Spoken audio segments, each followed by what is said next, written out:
শুভ সকাল বন্ধুরা, চলে আসলাম নতুন একটি ব্লগ নিয়ে। তোমরা কে কেমন আছো? আশা করছি ভালোই আছো।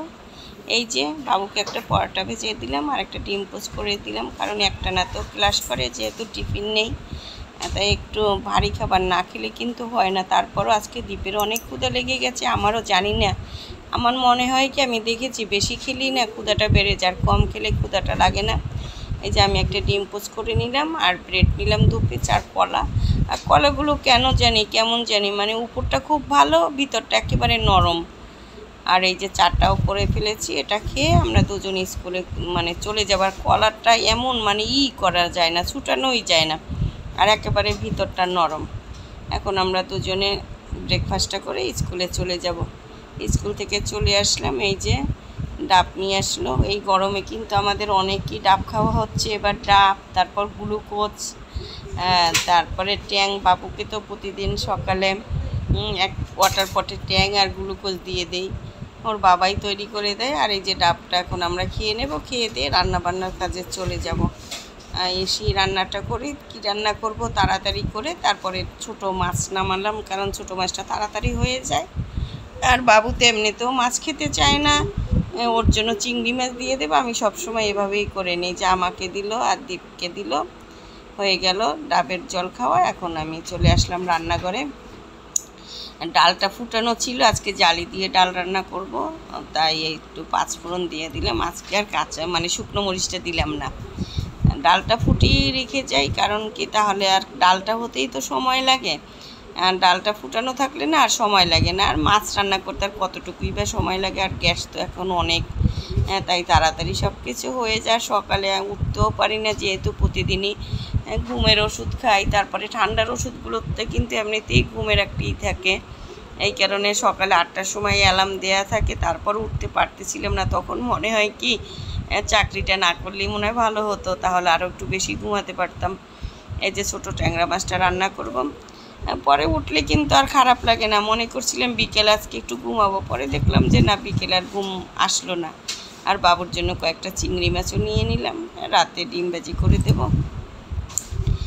এটা তাড়াতাড়ি রান্না হয়ে যায়, কারণ ছোটো মাছটা না ছাড়তে সময় লাগে না। আর আজকে চিন্তা করলাম, এসে দেখলাম বাসায় দীপের বাবা অনেক সবজির নিয়ে আসছে, সকালে নাকি রেখে গেছিল ঝিঙে, তারপরে ডাটাটা দেখে আমার খুবই ভালো লাগলো। তা চিন্তা করলাম আজকে ডাটা আলু দিয়ে মাছটা রান্না করবো।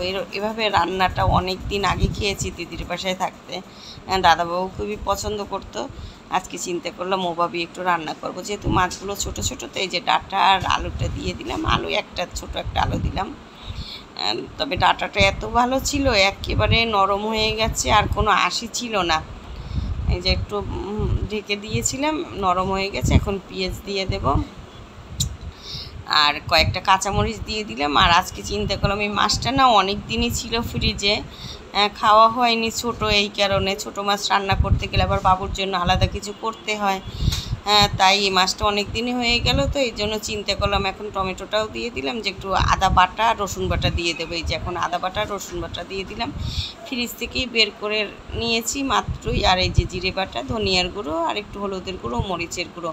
মানে গরমের দিন তো মশলাটা বের করলে আর সময় লাগে না, মনে হয় 10 মিনিটের ভিতরই সব কিছু ছেড়ে যায়। দেখলাম তেলটা একটু কম হলো, মনে করি কি প্রতিদিনই যে তেলটা কম খাবো, কিন্তু যখন দেখি যে সবজির উপরে তেলটা ওঠে না, তখন কেন জানি ভালো লাগে না। আসলে আমাদের অভ্যাস হয়ে গেছে, তবে এটাই অ্যাভয়েড করা খুবই ভালো, তেলটা কম খাওয়া খুব স্বাস্থ্যসম্মত, কিন্তু আমরা কেন জানি পারি না।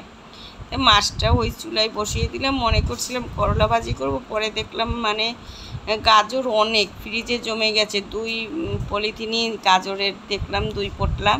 তা চিন্তা করলাম একটু গাজরই ভেজে নিই, তা গাজরটা একটু গ্রেটারের সাইজে কেটে নিলাম, কারণ গাজরটা তো সিদ্ধ হতে একটু সময় লাগে। আর সামান্য একটু আলু দিয়েছি, এই যে। তবে আজকে ভালো লাগলো কেন, আমি জানি যে দীপ তো এটা খাবে না, কিন্তু দীপ প্রথম বলল খাবে না, পরে যখন দিলাম, একবার দিলাম যে যেহেতু গাজরটা তো মিষ্টি মিষ্টি, তুমি খেতে পারবে বাবা, একটু খেয়ে দেখো। পরে একবার খাওয়ার পর আবার বলল যে মা তাহলে আরেকটু দিবে। মানে খুবই ভালো লাগলো। আসলে এরকমই মারা মনে হয় যে বাচ্চার একটু খেলে মনে হয় কি নিজেরই খাওয়া হয়, কারণ গাজরটা খুবই ভালো একটা খাবার এটা, কাঁচা খাওয়াটা বেশি ভালো, তা রান্নাটায় অনেক ভিটামিন থাকে। তাই আজকে বাবু গাজরটা খেলো, খুবই ভালো লাগলো। আর এই যে আমার মাছটা হয়ে গেল, মনে করলাম যে ডাটা আরও কয়েকটা দিলে ভালোই হতো। আর এই যে গাজর ভাজিটাও হয়ে গেছে, ওভাবে কেটে দিয়েছি তো ভাজিটা করতে সময় লাগেনি। এটা হয়ে গেলেই রান্না বান্না হয়ে যাবে, পরে স্নান করে আসবো, স্নান করে এসে আমরা লাঞ্চ করব। দ্বীপেরও আজকে ক্ষুধাটা লেগে গেছে, ও বারবার বলতেছে যে মা আমার অনেক ক্ষুধা লেগে গেছে। চিন্তা করছিলাম যে এত কিছু রান্না করব না, পরে গাজরটা নষ্ট হয়ে যাচ্ছে, গাজরটা করা একটু দেরি হয়ে গেল। চলে আসলাম খাবার টেবিলে, এখন আমরা খেয়ে দিয়ে নেব।